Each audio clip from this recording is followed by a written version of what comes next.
Welcome to the Sunday morning meditation service. We seem to have a lot of light in the room today, and I guess we haven't got anybody to fix it. So if we can take the lights down in the room so that we get more of a spiritual ambience. Well, I'm so proud to have Louis be with us ever since he was born. We've known him.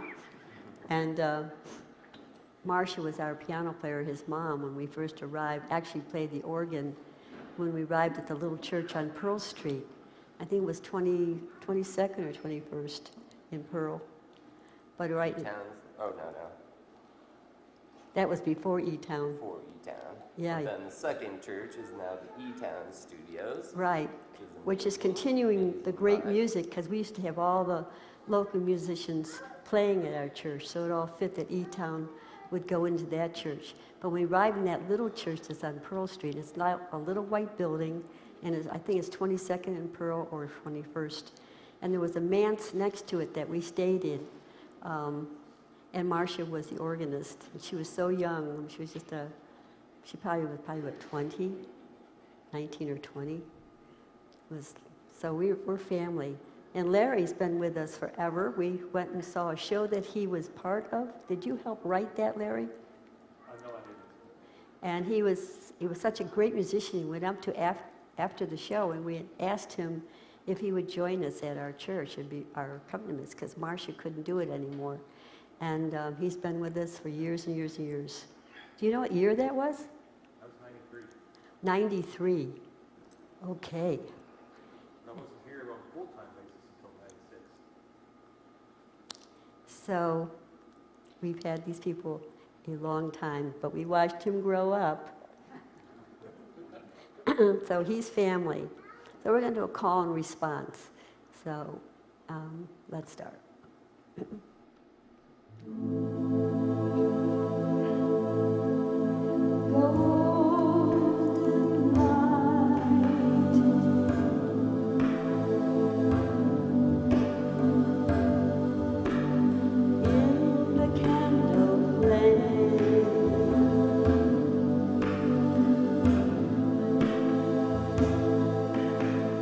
Deep in you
of ecstasy.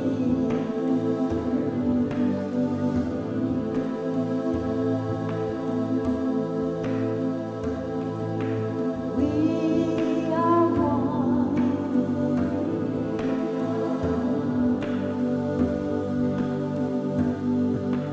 One with beloved.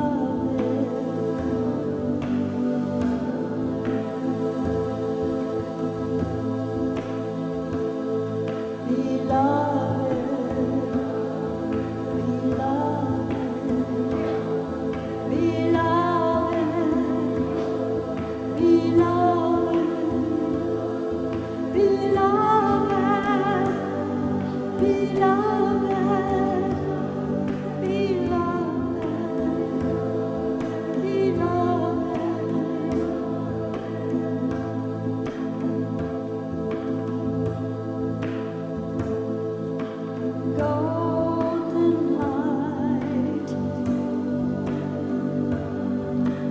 in the candle flame.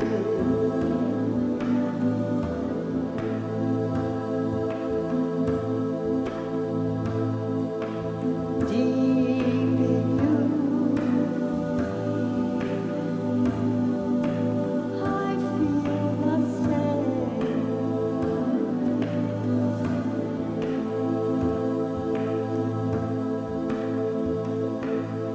Open to the holy, holy, stillness.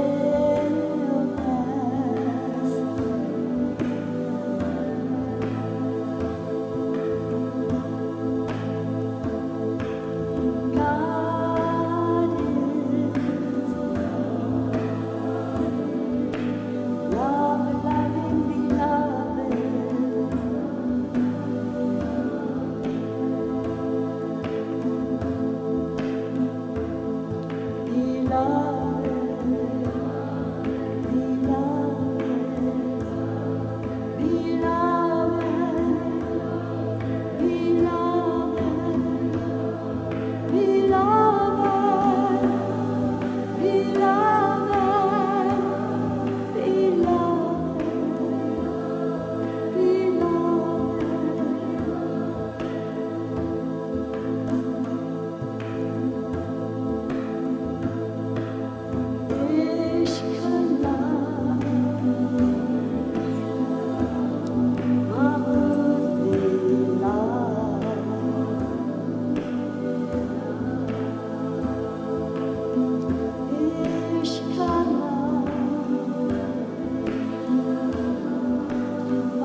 Spirit of ecstasy.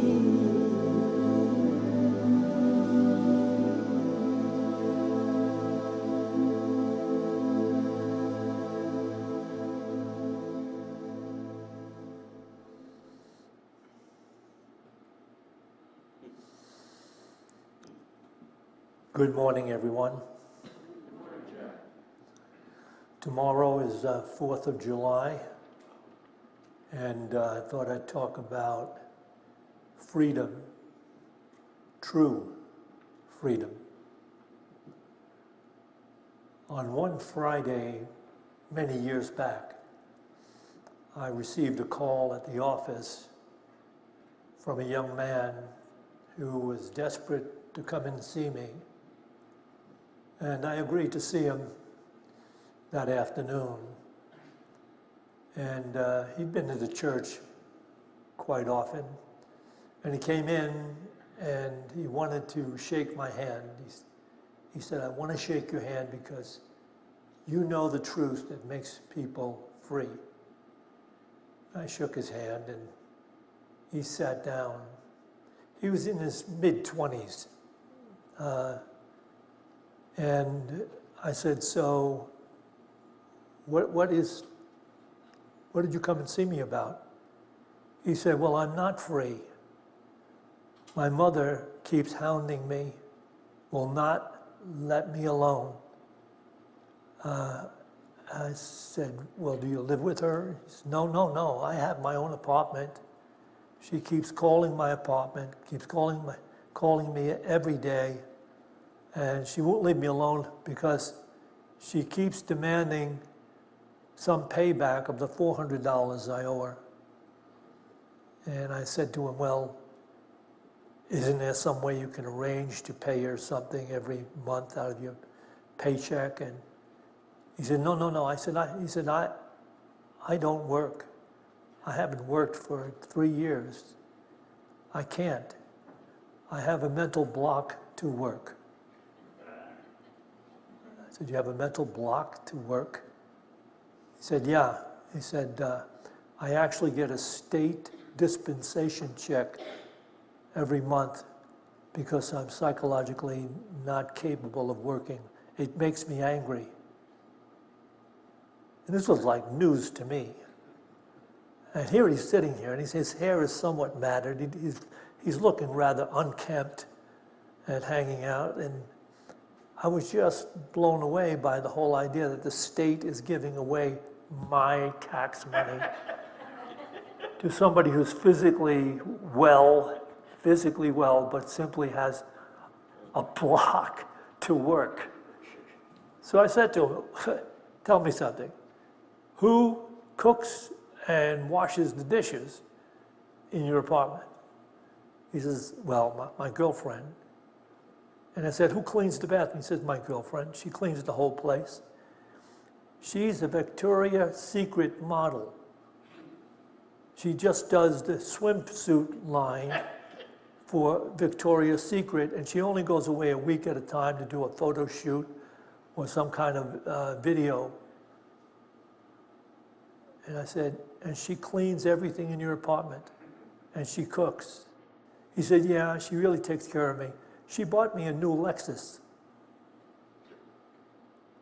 And at that point, I said to him, look, I'll pay your mother the $400 you owe her if you'll trade lives with me for a week.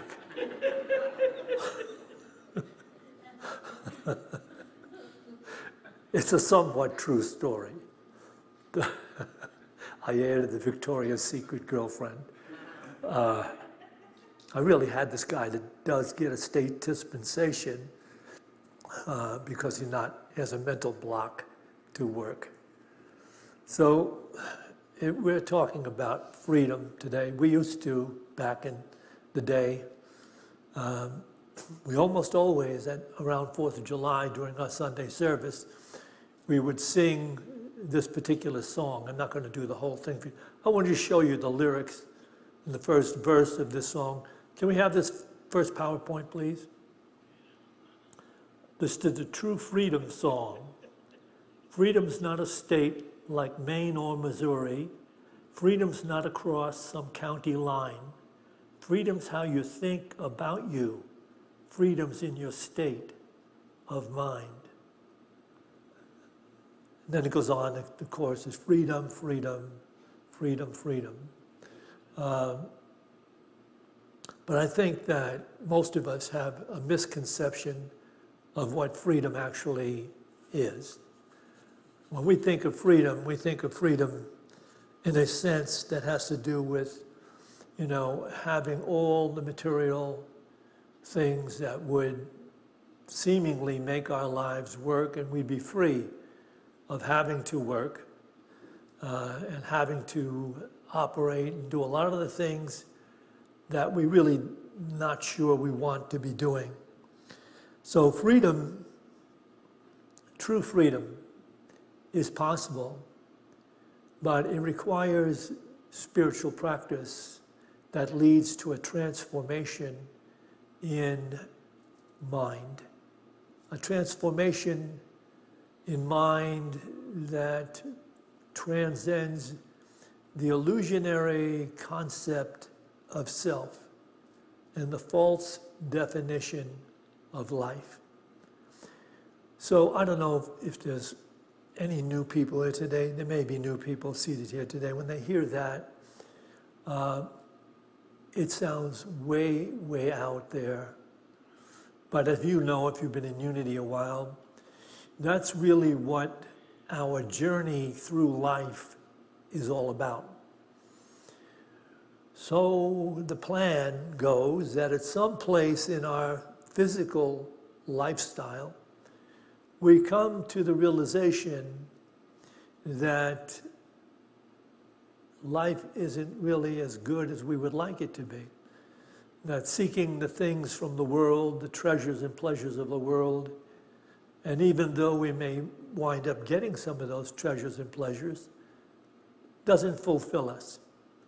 If you're awake enough, you realize that the conditions and circumstances and the treasures and pleasures of the world do not fulfill, because they do not fulfill our soul awareness. In some surface New Age teachings, they would define freedom as mind over matter, using your mind to visualize and mentally hold the treasures from the world that you want. But the truth of that is, even though that may work on some level, you would never have enough. All anyone has to do is look at the physical world and the characters in the physical world, read the newspapers or see the news, and you recognize people that seemingly have all the things that the world could possibly provide to make you happy, and you don't see happy people necessarily, unless they're on the spiritual journey themselves, because then money has no effect whatsoever in that respect.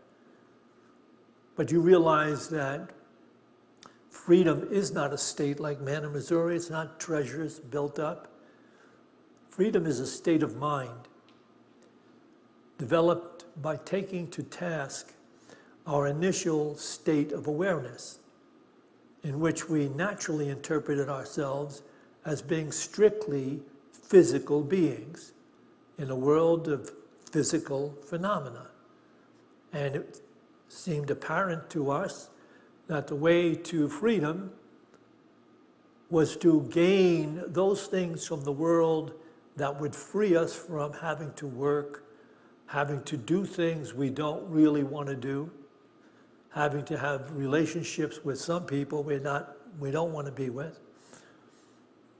And we would think that, well, money will do it, or being popular or powerful will do it. But if we are awake in the process of living, which unity advocates, you will realize that your satisfaction does not come from the world. If you're not awake in the process, what you are going to do is you're going to feel guilt. In other words, things are going to happen, you're just not going to feel right about so many things in your life. And you're not going to feel right because you'll think it's something going on outside of you. But the fact is, listen to this, if you don't take anything else away from this talk, you have to know this. Unenlightened people seeking and striving to gain the world are in peril of never gaining true life or true freedom. Because they can't help living in a state of self-betrayal. That's where the guilt comes in. Self-betrayal. Because we are not strictly physical beings, we are made in the image and likeness of divine consciousness, soul awareness. And we are going through a human experience for particular things that we'd like to work out through reflection. In the physical life, we reflect upon what we think and what we do, and through that reflection we gain valuable knowledge that is accumulated by our soul, which at some point gives us the ability to make manifest in any one of 1,000 dimensions without being caught in that dimension, as so many people are caught here in the three-dimensional world. So as I said, we have new people here, they're just saying, oh goodness gracious, what have I walked into? But what I'm sharing with you is exactly what the Master Jesus was teaching by saying,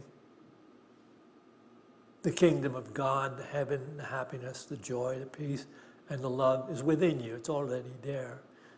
But accessing it is a matter of our decisions to do that. So we have to transcend the false definition of life. And modern-day Master Eckhart Tolle speaks to this in his book, A New Earth. Can we have this next PowerPoint? This is on page 59.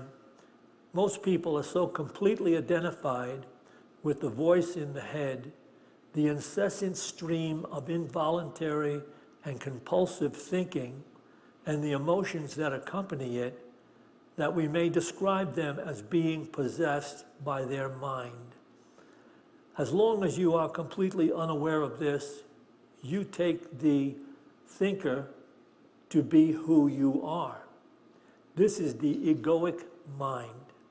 We call it egoic because there is a sense of self, of I, ego, in every thought, every memory, every interpretation, every opinion, viewpoint, reaction, and emotion. This is unconsciousness, spiritually speaking. Can we take this back again? If you had nothing else, if you had been marooned on a deserted island, and you say, I really would just love to know what I'm doing here, what is necessary in life, this paragraph would be all you need. Most people are so completely identified with the voice in the head, the incessant stream of involuntary and compulsive thinking, and the emotions that accompany it, that we may describe them as being possessed by their mind.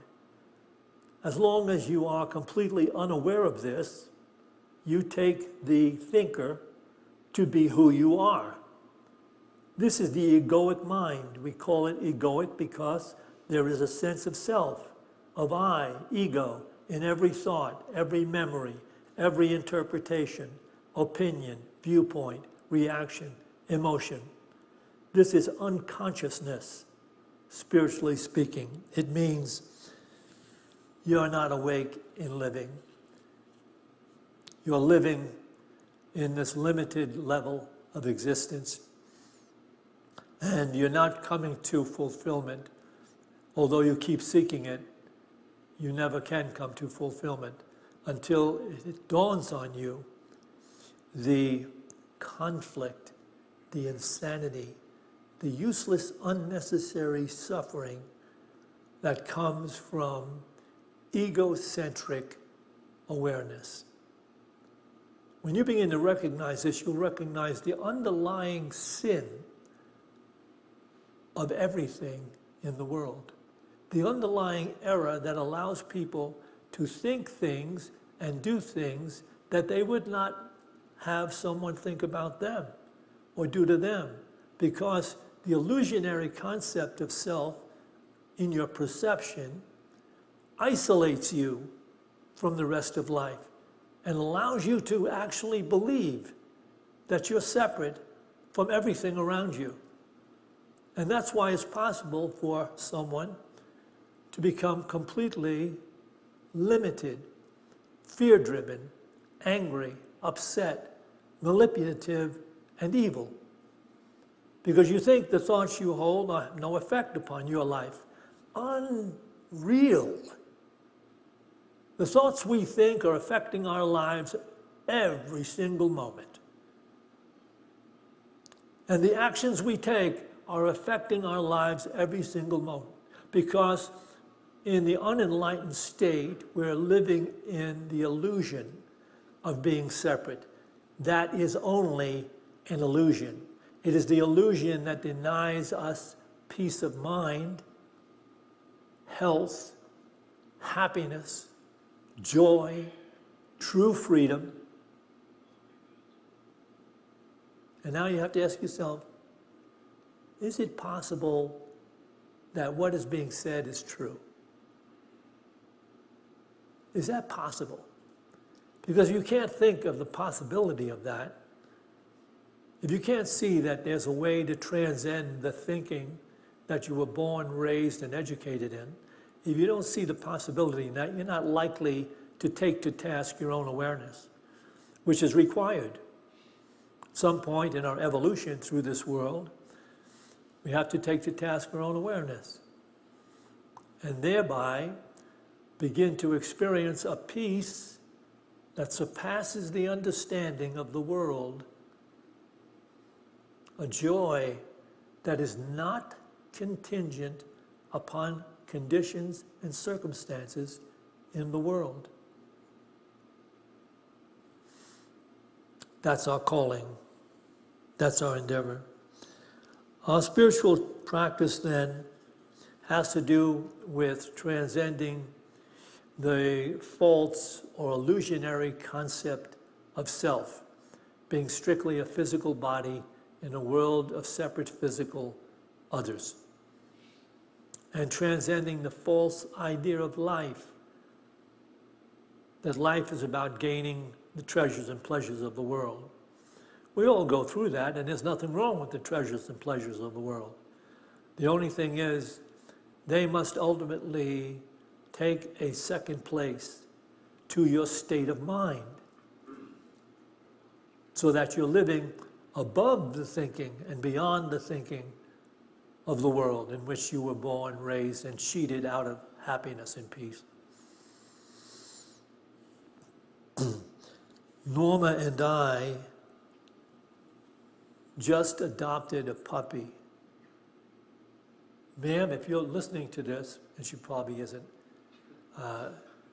she doesn't listen to me at all. This is my partner here that plays the bowls. But if you're listening, Norma, any place, bring Tibetan out here. Our new puppy, we got him at 7 or 8 weeks old in a shelter in the Four Corners area of Colorado. And we've had him now over 6 weeks ourselves, and I'm training him every day. And I leash him up. We live in the mountains, and I take him out on this trail up into the mountains, and I have to teach him how to walk and then eventually run, and then eventually run with me through this trail, through the mountains, without a leash, so that he would be free of running it, just free to run free within limits of his life. In other words, he can only run free as my other dogs have learned to run free. When they understand they cannot leave my sight in the mountains completely, and they have to follow a voice command, come here.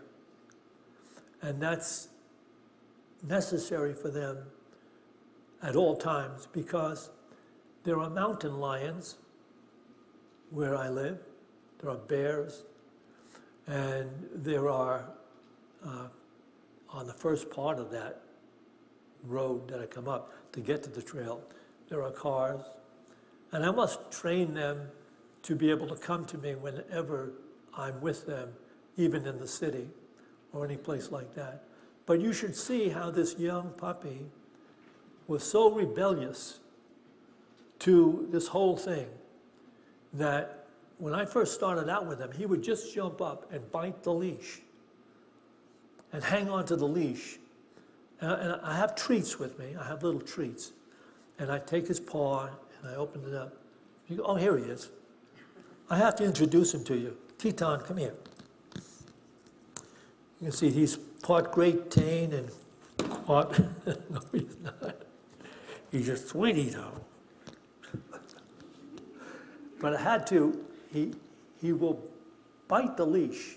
Even if he's, he'll bite that leash. He's broken through the leash 3 times. It's like 15 feet shorter than they should be. But I have to train him not to do that. I use the word no. I lift his paw. I take the leash out of his mouth. That was like, I'm talking about over a month ago he did that.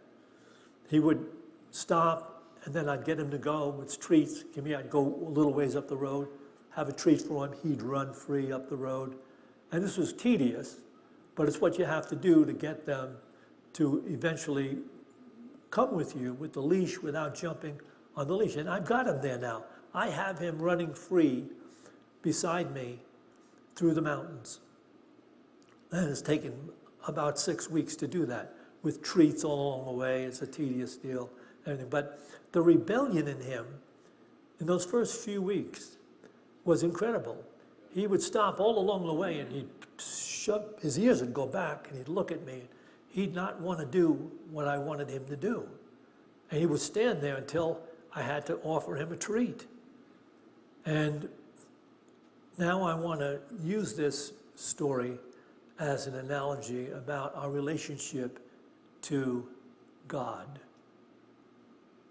That's who we are in the unenlightened state.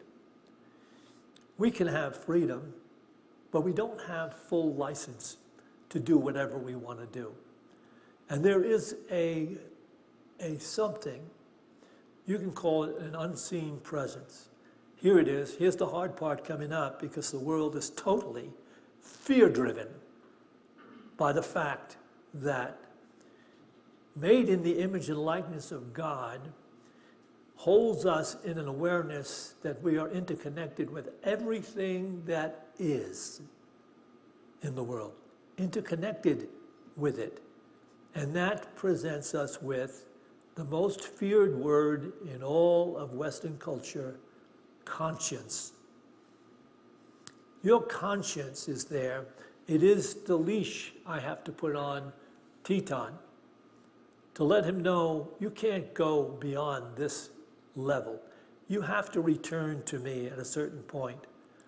You have to remain within my sight, because you'd be entering territories that are dangerous to your well-being. Do you believe what I'm saying? What did I do? Did I get this out of somebody else's book? I didn't live, I wasn't born an altar boy. I had a lot of bad experiences that were my teachers for a long time. But we're arriving now at that place where you can honestly see the devastation in our society due to the lack of appealing to conscience. The lack of appealing to the ideal that we are not personally self-created, that we are created in the image and likeness of love and forgiveness and peace.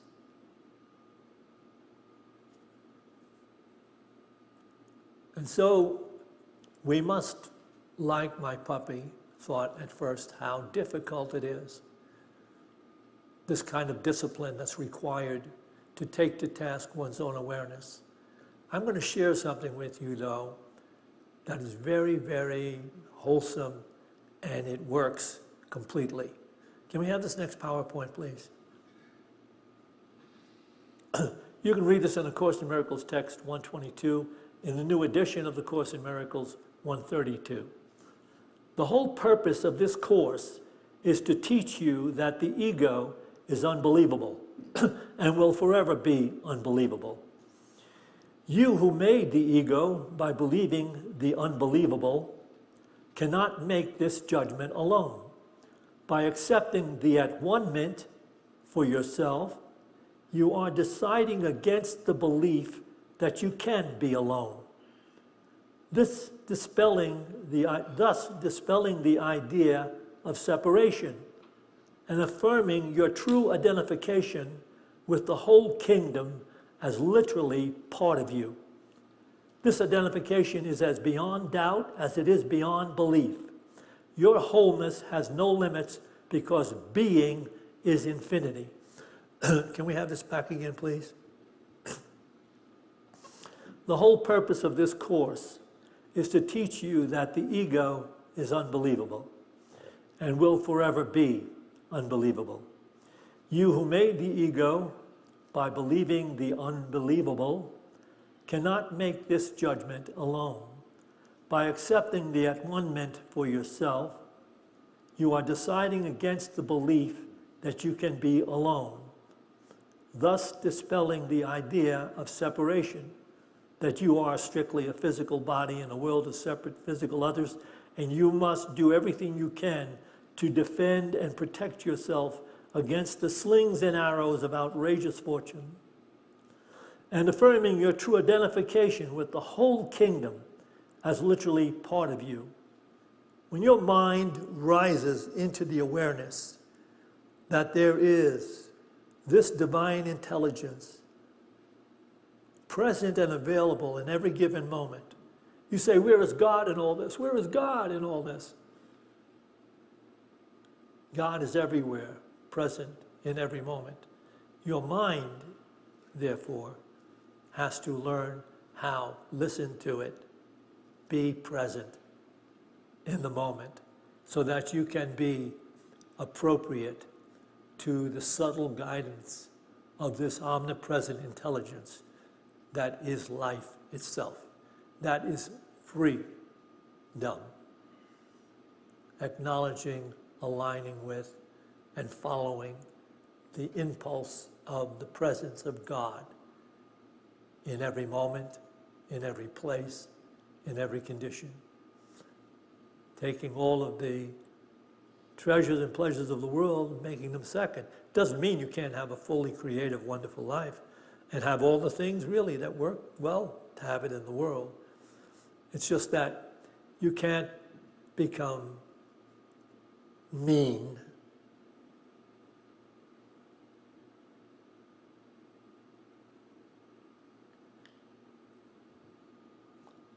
dispelling the idea of separation and affirming your true identification with the whole kingdom as literally part of you.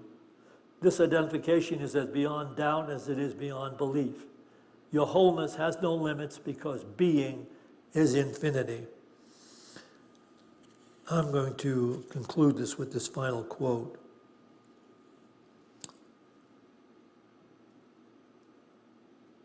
The object is to take to task one's awareness through the spiritual practice of letting go of that thinking which drives a mad, mad world to struggle, fight, manipulate, and cheat on good conscience. You want to know what's wrong with our government? The lack of appealing to conscience. Let's have this next PowerPoint, please. Non-reaction to the ego in others is one of the most effective ways not only of going beyond ego in yourself, but also of dissolving the collective human ego. But you can only be in a state of non-reaction if you can recognize one's behavior as coming from the ego, as being an expression of the collective human dysfunction. When you realize it's not personal, there is no longer a compulsion to react as if it were. By not reacting to the ego, you will often be able to bring out the sanity in others.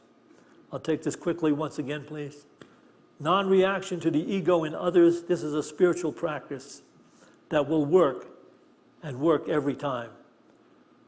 Non-reaction to the ego in others is one of the most effective ways not only of going beyond ego in yourself, but also of dissolving the collective human ego.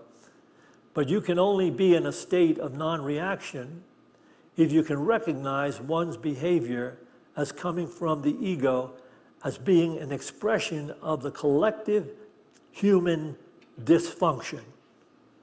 When you realize it's not personal, there's no longer a compulsion to react as if it were. By not reacting to the ego, you will often be able to bring out the sanity in others. All right, we're going to meditate together, listening to our Tibetan bowls.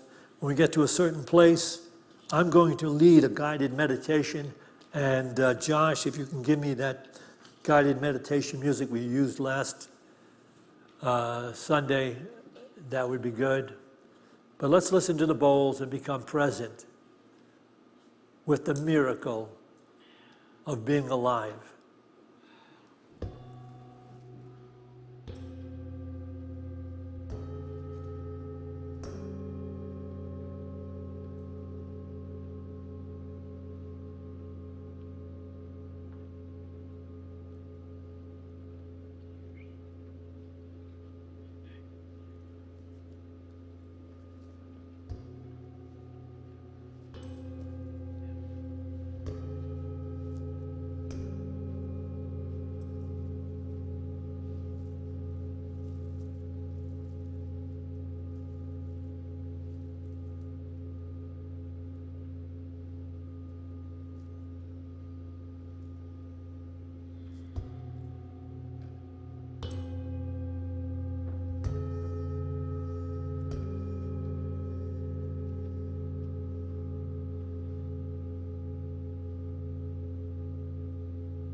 Just open your awareness and get in touch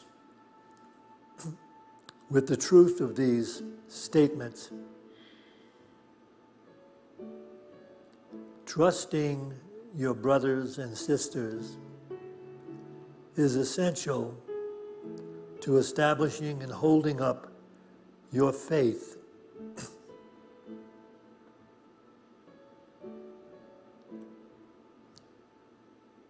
By faith, you transcend doubt and lack of sure conviction in yourself. When you attack a brother or sister in your mind, you proclaim that he or she is limited by what you have perceived in them. You do not look beyond their errors. Rather, the errors are magnified, becoming blocks to your awareness.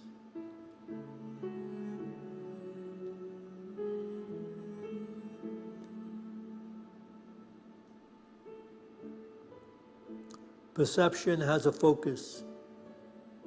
It is this that gives consistency to what you see. Change but this focus, and what you behold will change accordingly.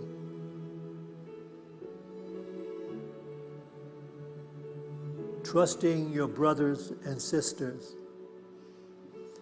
is essential to establishing and holding up your faith.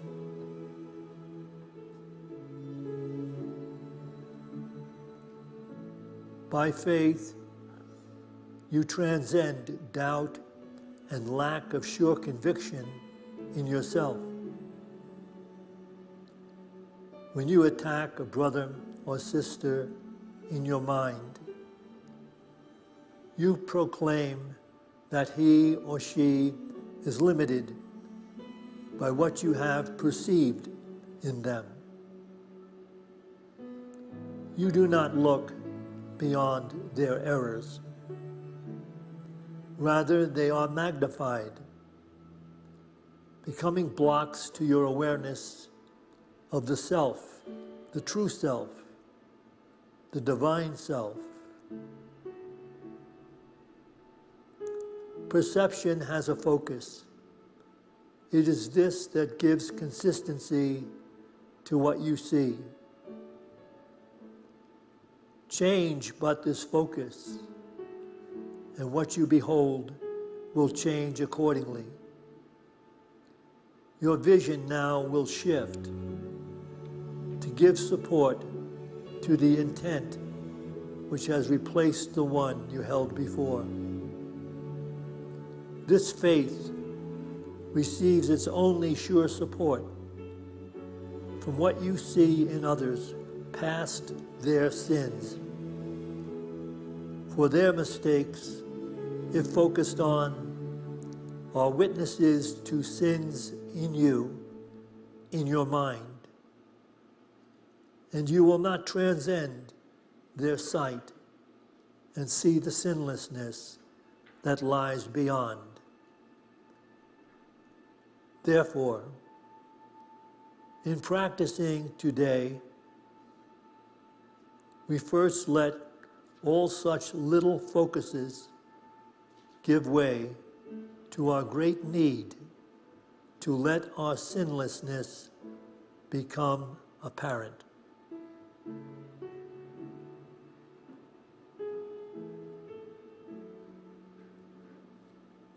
Perception has a focus.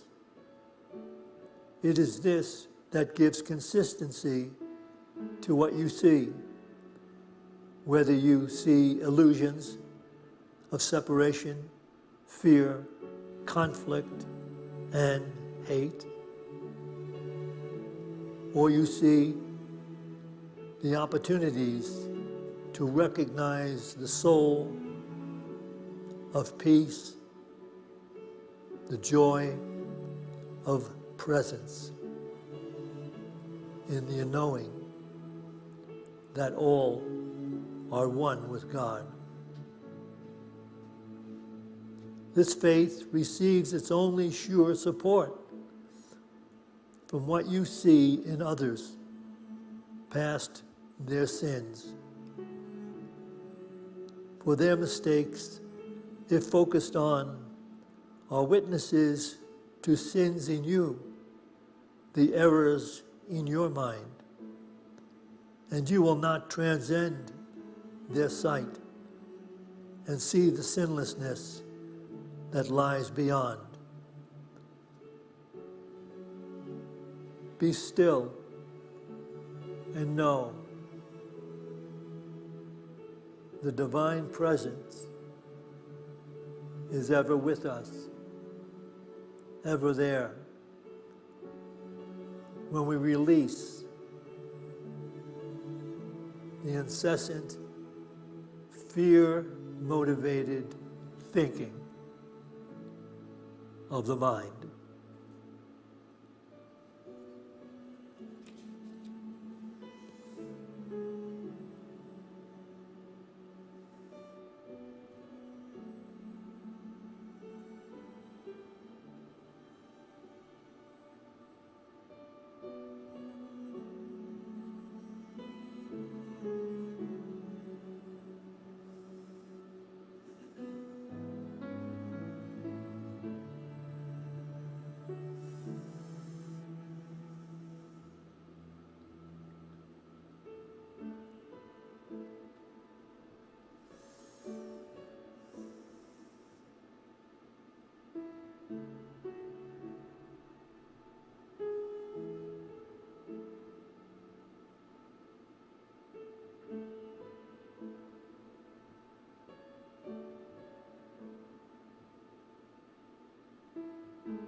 As we go forth from this meditation to those places we occupy in time and space, let us go forth with a greater determination to be awake in living. For this opportunity in every moment, we are thankful. And to this, we say, Amen.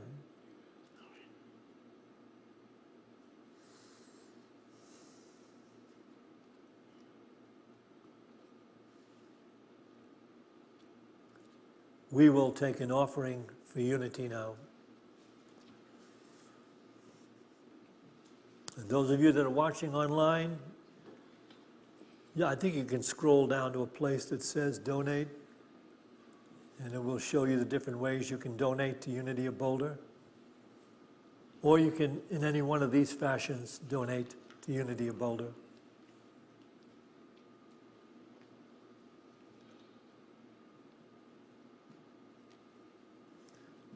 Let's take a moment to bring to mind that financial gift we'd like to make.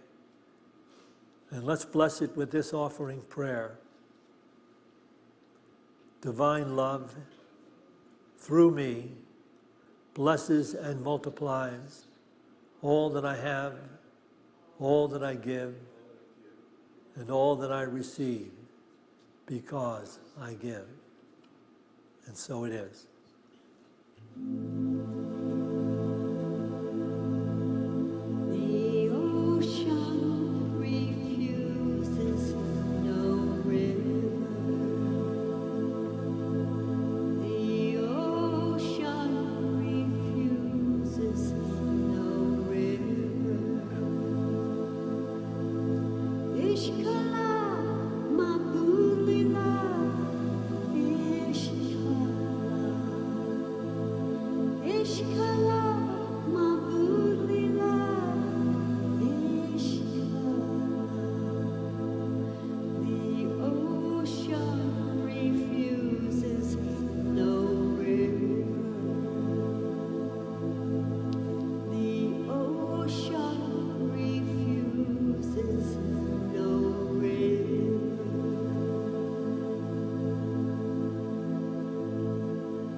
All right? You can join me now. We dedicate this tithe to the will and the work of the Spirit of Truth and to the victory of the Spirit of Truth. Amen. Cintisha will be in her pulpit at 11 o'clock today. We have great refreshments. And also, we're asking you to put a name tag on so that people can get to know you and greet you. And also, those people that are new for the first time, you can put a heart on your name tag. Don't block your first name, but put it on your name tag or on your, your sweater or your blouse, whatever you're wearing, so that people know that you're new. And we're asking you, other people, to greet them and say hello to them and talk to them, make them feel welcome to Unity, because we are in that process of building the new community that will live in the new consciousness of the new heaven and the new earth. Okay. Yeah, you can stick around. We have wonderful refreshments in Fellowship Hall. You can stay and chat, hang around till 11 o'clock and drop in. And oh, we have a potluck after the second service. That's a great community thing. So, you can bring a covered dish of some kind. If you don't have one, you can get something at the market, any one of the supermarkets, or even in 7-Eleven.